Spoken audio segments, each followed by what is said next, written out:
The fluorescent lights in our Seattle office had been flickering for 3 months, but nobody bothered to fix them. Maybe it was a sign of what was coming.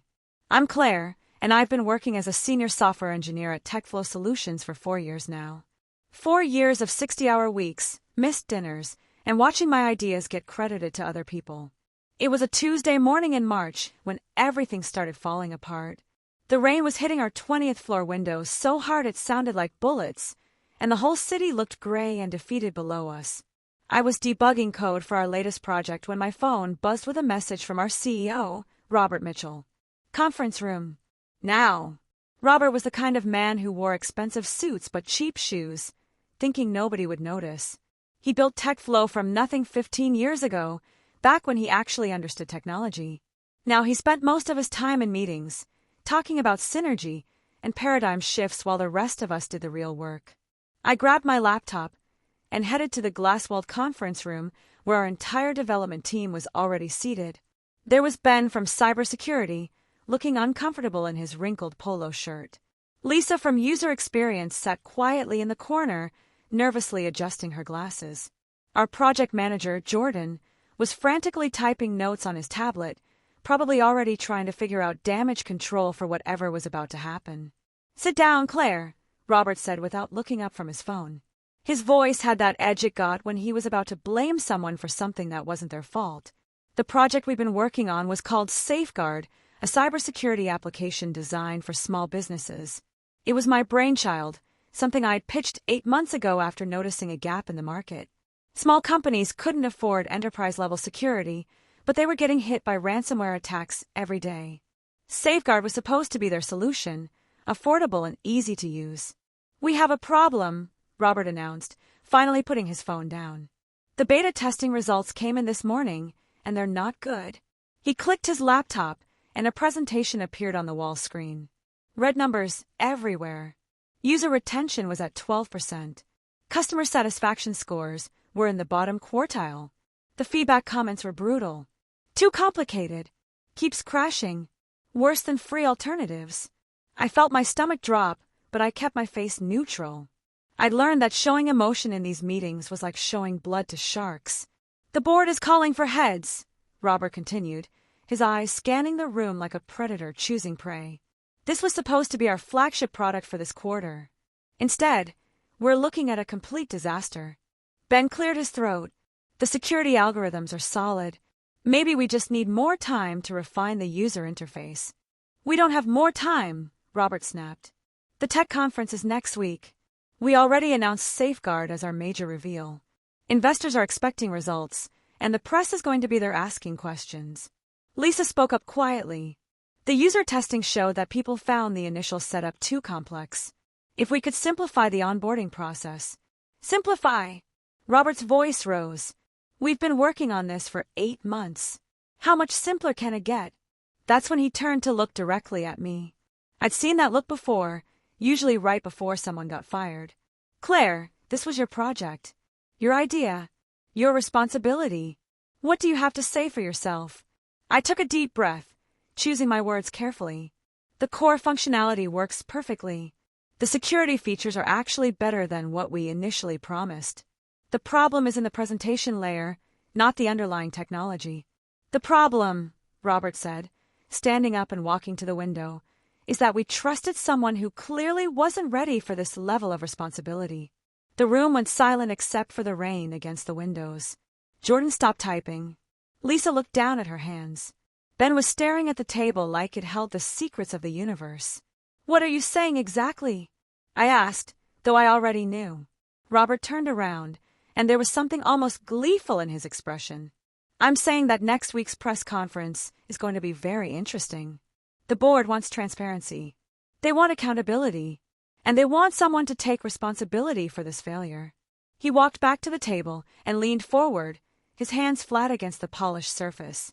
"You're going to be there, Claire. Front and center. And you're going to answer for what you've done."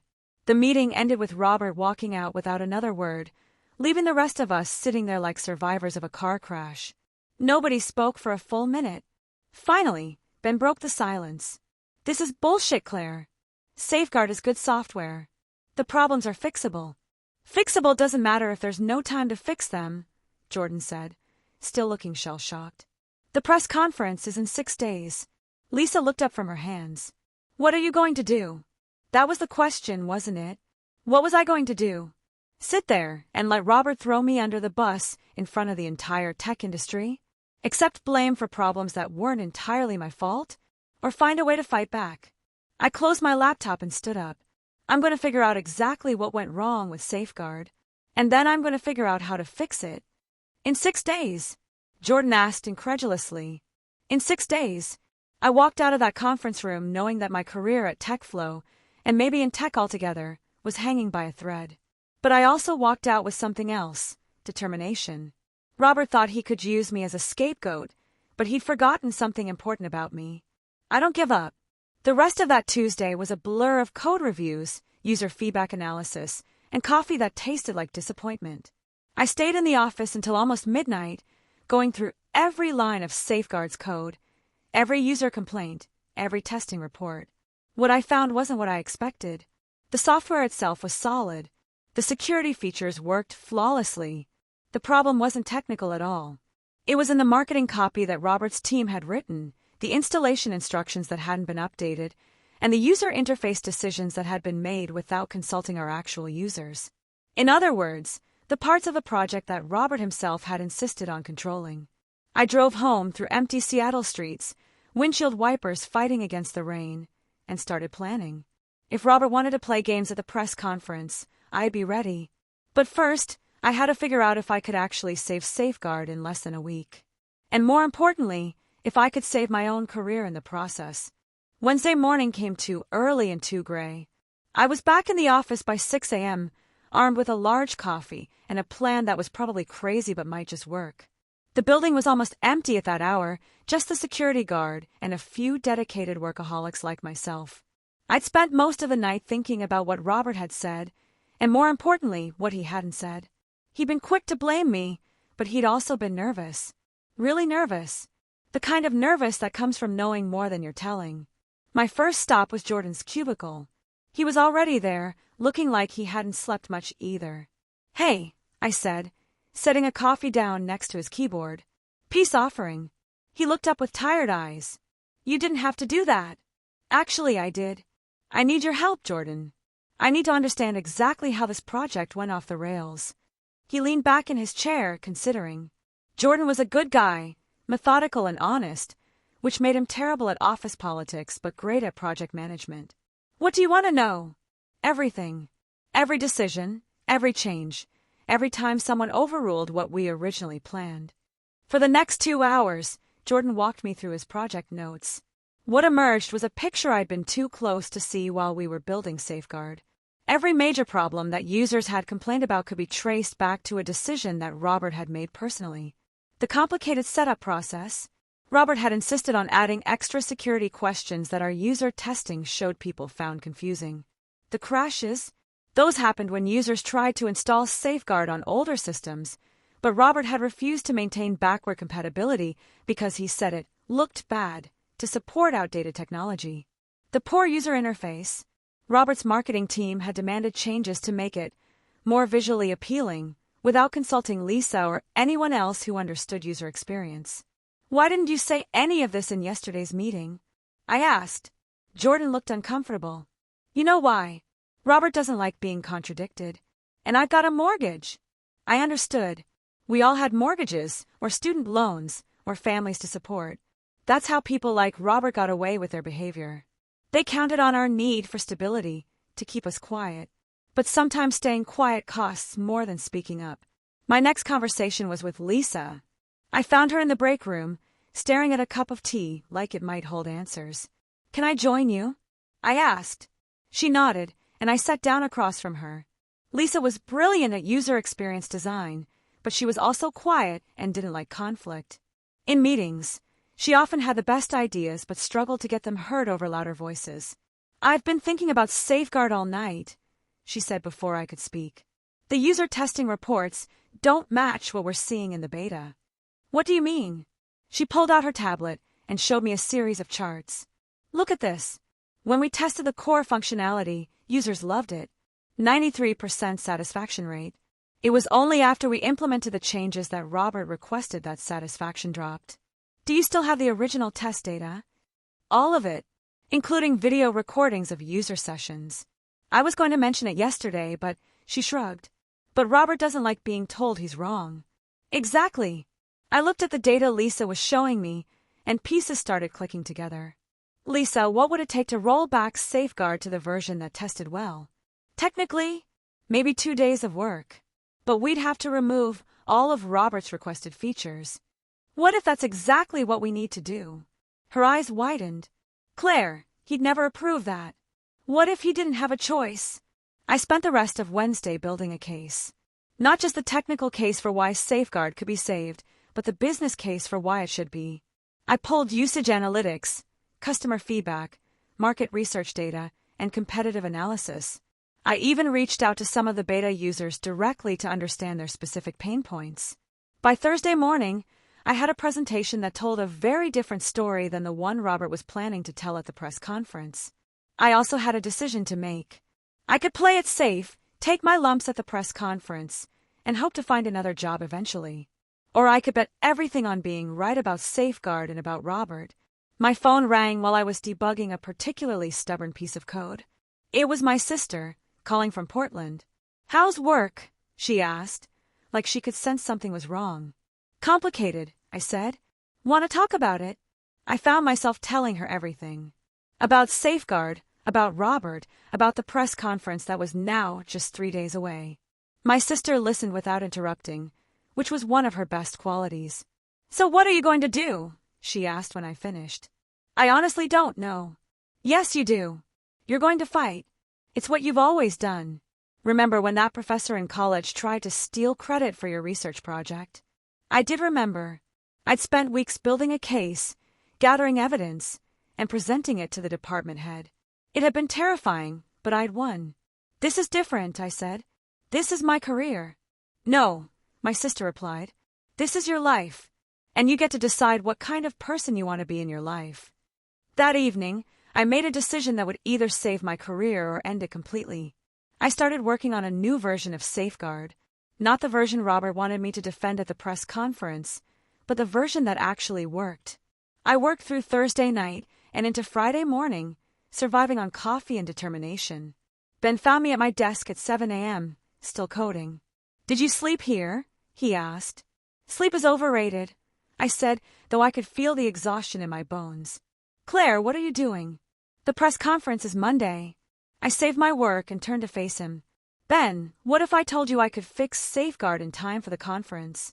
I'd say you're crazy, but also that I'd like to help. It would mean going against Robert directly. Ben grinned. Even better. By Friday afternoon, I had a small team of allies. Ben, Lisa, Jordan, and even a few engineers from other departments who'd heard through the office grapevine what was happening. We worked through the weekend, turning Safeguard into what it should have been from the beginning. Simple, effective, actually user-friendly. Monday morning arrived with surprising sunshine, the first clear day Seattle had seen in weeks. I walked into the office carrying a presentation that could either vindicate me or get me fired on the spot. The press conference was scheduled for 2 p.m. At noon, Robert called me into his office. Ready for this afternoon? He asked, not looking up from his computer. I think you might be surprised by what I have to say, I replied. That got his attention. He looked up, and for just a moment, I saw uncertainty in his eyes. You're going to stick to the script we discussed, Claire. Take responsibility, apologize to our investors and customers, and promise to do better. And if I don't, his smile was cold, then you'll be looking for a new job by tomorrow morning. I nodded and walked out of his office. I had 2 hours to decide if I was brave enough to bet everything on being right. The Seattle Convention Center was buzzing with activity by the time I arrived at 1 p.m. TechFlow had rented one of the smaller conference rooms, but it was still packed with reporters, industry analysts, and investors. I recognized faces from TechCrunch, Wired, and several other major tech publications. My hands were shaking slightly as I carried my laptop bag to the front of the room. I'd been awake for most of the past 4 days, and I could feel the exhaustion and caffeine battling for control of my nervous system. Robert was already there, schmoozing with reporters and acting like everything was perfectly normal. He was wearing his best suit today, the navy blue one he saved for important presentations. When he saw me, he gave me a look that was supposed to be reassuring but came across as threatening. "Remember what we discussed?" he said quietly as he passed by my chair. The room gradually filled up. I spotted Ben and Lisa sitting in the back, giving me encouraging nods. Jordan was there too, looking nervous but determined. Even some colleagues from other companies had shown up, word having spread through Seattle's tight-knit tech community about Safeguard's problems. At exactly 2 p.m., Robert stepped up to the podium and smiled his practice CEO smile. "Thank you all for coming today. As you know, TechFlow has been working on Safeguard, our new cybersecurity solution for small businesses. We're here today to provide an update on the project and discuss some challenges we've encountered." He clicked to his first slide, which showed Safeguard's logo and some generic marketing copy. Product development is never easy, especially when you're trying to innovate in a crowded marketplace. Safeguard represents months of hard work by our development team, led by Claire Morrison. He gestured toward me, and I felt dozens of eyes turn in my direction. My heart was pounding, so hard I was sure the microphones would pick it up. "Unfortunately," Robert continued, "despite our best efforts, Safeguard has not met the quality standards that TechFlow is known for. The beta testing revealed significant issues with user adoption and satisfaction." He clicked to the next slide, showing all those red numbers and negative feedback comments that I'd seen in Tuesday's meeting. As CEO, the ultimate responsibility lies with me, of course. But I believe in transparency and accountability at all levels of our organization. "Here it comes," I thought. Robert turned to look directly at me. "Which is why I've asked Claire, as the project lead, to explain to you exactly what went wrong with Safeguard and how we plan to address these failures moving forward." The word failures hung in the air like smoke. I could see reporters leaning forward, sensing drama. Someone in the front row was already typing notes on their phone. "She's a failure," Robert said, his voice carrying clearly through the room sound system. The project failed because the person leading it wasn't capable of delivering what she promised. The room went dead silent. I could hear the air conditioning humming and someone's phone buzzing in the back. I looked out at the faces staring at me and realized this was the moment that would define the rest of my career. I could take the blame, apologize, and slink away, or I could fight back. I stood up and walked to the podium. Robert stepped aside with a satisfied smirk, probably thinking I was about to deliver the mea culpa he'd scripted for me. Instead, I connected my laptop to the presentation system. "Thank you, Robert," I said, my voice surprisingly steady. "You're right that Safeguard didn't meet expectations in its beta release. But I think it's important that everyone here understands why." I clicked to my first slide, which showed the original Safeguard interface next to the version that had been released for beta testing. "This," I said, pointing to the left side of the screen, "is what Safeguard looked like when it tested with a 93% user satisfaction rate. This," I pointed to the right side, "is what it looked like after incorporating feedback from TechFlow's executive team." A murmur went through the room. I could see Robert's face turning red out of the corner of my eye. "Claire," he said, stepping toward the microphone, "I don't think this is appropriate." But Sarah Chin from TechCrunch spoke up before he could take over. "Actually, I'd like to hear more about this. Ms. Morrison, can you walk us through these changes?" More reporters chimed in with agreement. Robert was trapped by the very transparency he'd promised. I spent the next 10 minutes methodically explaining every decision that had degraded Safeguard's user experience. The unnecessary security questions, the removal of backward compatibility, the visual changes that prioritized appearance over functionality. Each of these changes was specifically requested by TechFlow's executive team, I said, clicking through slides that showed email chains and meeting notes. The development team raised concerns about user impact, but we were overruled each time. "Do you have documentation of these concerns?" asked a reporter from GeekWire. "I do." I clicked to a slide showing a series of emails where Lisa, Ben, Jordan, and I had warned about potential user experience problems. All of them had been dismissed or ignored.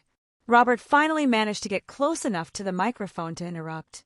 "This is highly inappropriate.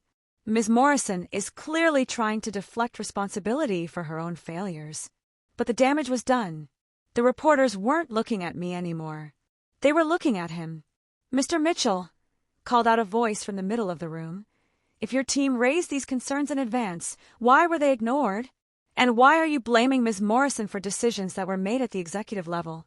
added another voice. Robert's practiced smile was starting to crack. "Look, the buck stops with me, but project managers need to be able to execute the vision of the company. But whose vision led to a product with 12% user retention?" The question came from Tom Rodriguez at Seattle Business Journal. I could see Robert scrambling, trying to regain control of the narrative. This was my moment. "If I may," I said, stepping back to the microphone, "I'd like to show you something." I clicked to my final slide, which showed the Safeguard interface that my team had built over the weekend. Clean, simple, functional. This is Safeguard 2.0. My team spent the last 4 days rebuilding the application based on the original user testing feedback. We removed the problematic features, simplified the interface, and focused on what users actually need from cybersecurity software. I opened the application on my laptop and connected it to the room's display system. The demo was flawless. Installation took 2 minutes. The interface was intuitive. The security features worked seamlessly in the background. The room was completely quiet as I walked through the demonstration. When I finished, Sarah Chen raised her hand.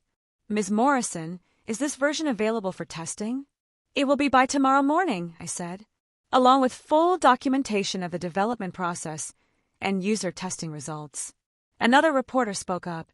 "Mr. Mitchell, do you plan to release this version instead of the original Safeguard?"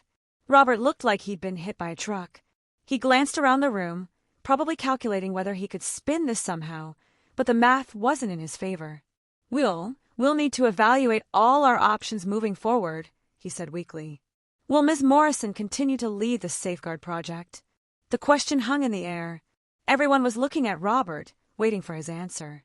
I was holding my breath, aware that my entire future was balanced on whatever he said next. But he didn't get the chance to answer. "Actually," said Sarah Chen, "I think we'd all like to hear more from Ms. Morrison about her vision for Safeguard 2.0. Would you be willing to do a follow-up interview?" Suddenly everyone was talking at once. Reporters were asking for my contact information, requesting demos, wanting to know about technical specifications. Robert was standing there like a man watching his house burn down, unable to stop it. I looked out at the room full of people who, 15 minutes ago, had expected to watch me get fired, and realized something important had just happened. I hadn't just saved Safeguard. I'd found my voice. The week following the press conference felt like living in an alternate universe.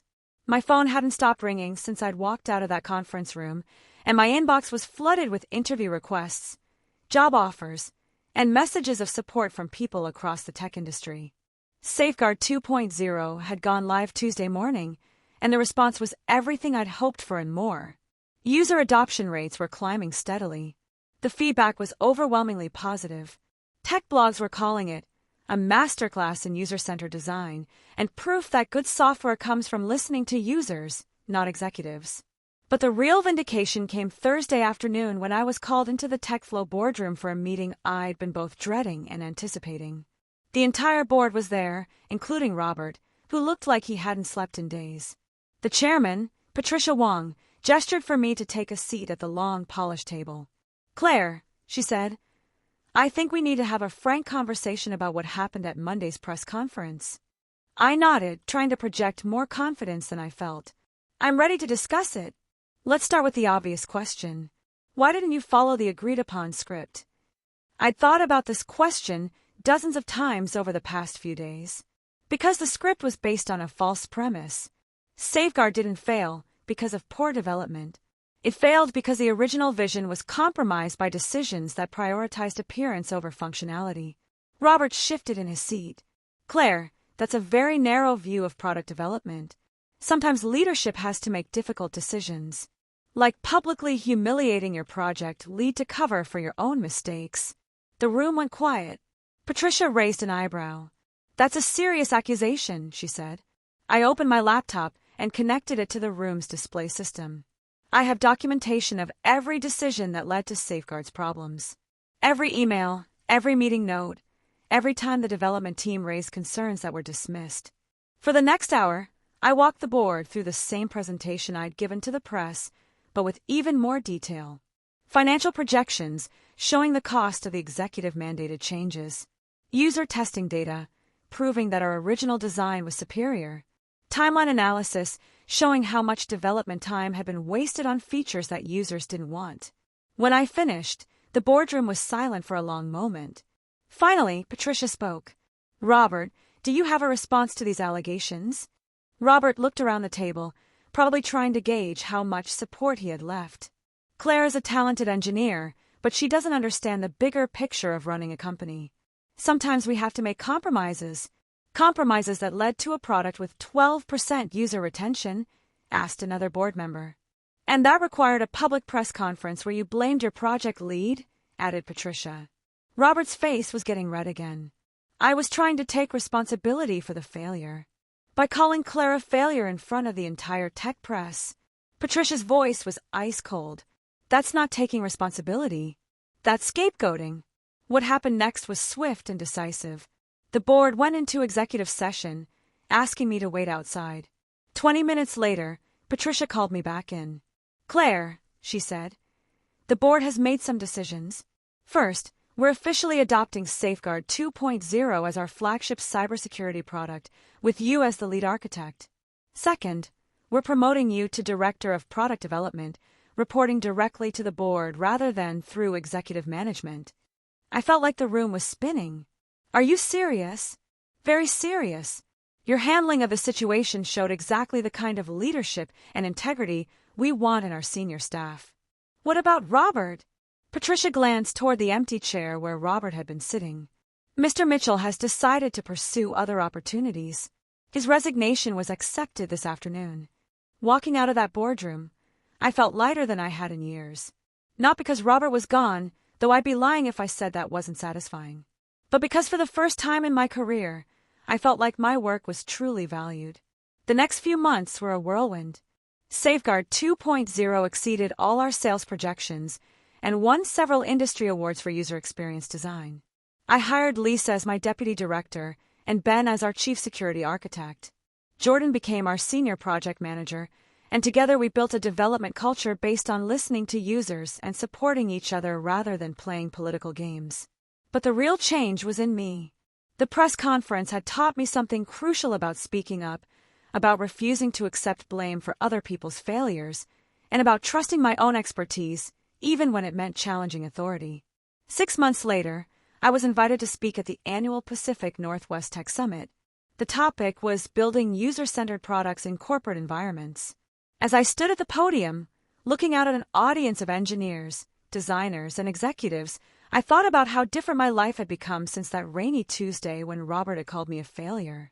"The most important lesson I've learned," I told the audience, "is that good products come from teams where everyone feels safe to speak the truth, even when that truth is uncomfortable. Especially when it's uncomfortable." After my talk, a young engineer approached me. She looked nervous, clutching a notebook full of questions. "Ms. Morrison," she said, "I'm working on a project where my manager keeps making decisions that I think will hurt user adoption. But he's my boss, and I'm afraid to speak up. What would you do?" I smiled, remembering my own struggles with that exact question. I'd document my concerns thoroughly, build a case based on data and user feedback, and then present it professionally but firmly. And if that didn't work, I'd find allies who shared my vision for what the product could become. "But what if I get fired? What if you get promoted?" She laughed, and I saw some of the fear leave her eyes. "The truth is," I continued, "there's always risk in standing up for what you believe in. But there's also risk in staying silent when you know something is wrong. The question is which risk you can live with." As I drove home that evening through Seattle's familiar streets, I reflected on how much had changed since that press conference. TechFlow was thriving under new leadership. Safeguard had become one of the most successful cybersecurity products in the small business market. My team was happy, productive, and felt genuinely valued. But more than any of that, I had learned to trust my own voice. The next morning, I walked into the office that was now truly mine, past the windows that no longer seemed gray and defeating but full of possibility. My assistant handed me a coffee and a stack of user feedback reports for our latest product release. all positive reviews. I smiled and got to work, knowing that whatever challenges lay ahead, I was ready to face them. Not as someone trying to avoid failure, but as someone who had learned that the real failure would have been staying silent when I knew I was right. And I was never going to be silent again.